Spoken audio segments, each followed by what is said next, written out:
വിശ്വാസനാടെ നോക്കി വേഗമോടിടാം, വേഗമോടിടാം, നാം വേഗമോടിടാം. വിശ്വാസനാടെ നോക്കി വേഗമോടിടാം, വേഗമോടിടാം, നാം വേഗമോടിടാം. നമുക്കിവിടെ നിലനിൽക്കും നഗരമില്ലല്ലോ, നമുക്കിവിടെ നിലനിൽക്കും വീടില്ലല്ലോ. നമുക്കിവിടെ നിലനിൽക്കും നഗരമില്ലല്ലോ, നമുക്കിവിടെ നിലനിൽക്കും വീടില്ലല്ലോ. നമ്മുടെ വീട് ആ നിത്യമാം വീട് വാനാലോകത്തില്. നമ്മുടെ വീട് ആ നിത്യമാം വീട് വാനാലോകത്തില്. ദൈവവചന ചിന്തകൾ കേൾക്കുന്ന എല്ലാ മാന്യ ശ്രോതാക്കൾക്കും ക്രിസ്തീയ സ്നേഹവന്ദനം.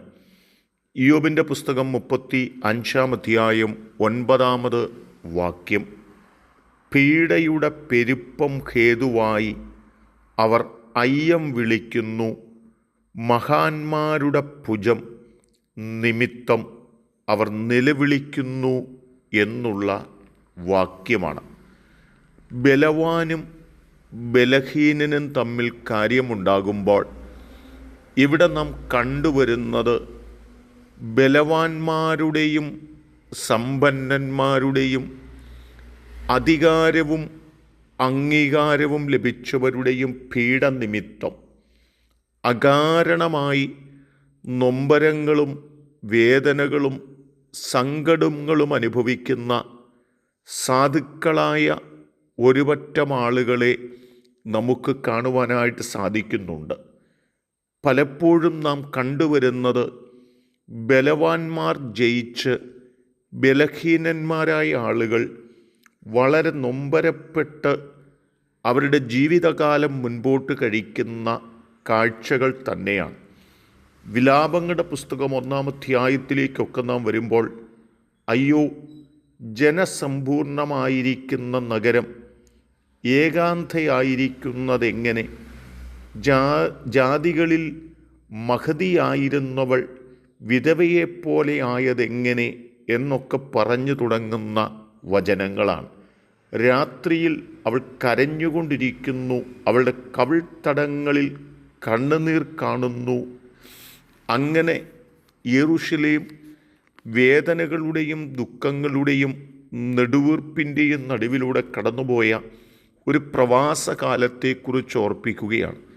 ദാനിയേൽ പ്രവാചകൻ്റെ പുസ്തകത്തിലൊക്കെ നെബൂഖദ്നേസർ രാജാവ് യെരൂശലേമിനെ നിരോധിക്കുകയും അതിനെ കൊള്ളയടിച്ച് പ്രവാസത്തിലേക്ക് കൊണ്ടുപോവുകയും ചെയ്ത അനവധി ഘട്ടങ്ങളെക്കുറിച്ചും അതുനിമിത്തം അവരനുഭവിച്ചതായ പീഡനങ്ങളെക്കുറിച്ചും നിലവിളിയുടെ ശബ്ദത്തെക്കുറിച്ചുമൊക്കെ നമ്മൾ കാണുവാനായിട്ട് സാധിക്കുന്നുണ്ട്.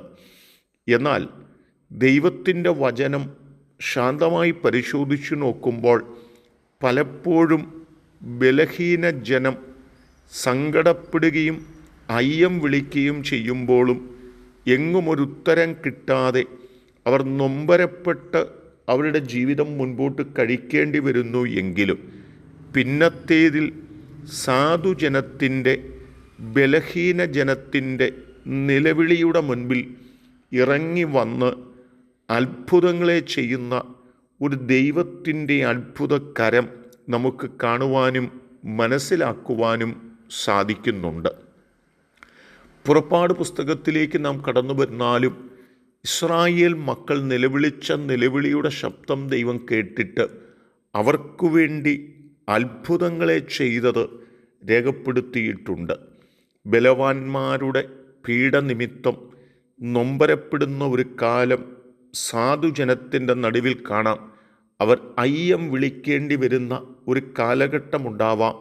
എന്നാൽ ഒരു ദിവസം അത്യുന്നതനായ ദൈവം ബലഹീന ജനത്തിനു വേണ്ടി ഇറങ്ങി വന്ന് അത്ഭുതങ്ങൾ ചെയ്യുന്ന ദൈവമാണെന്ന് ഈ വചനങ്ങൾ നമ്മെ ഓർപ്പിക്കുകയാണ്.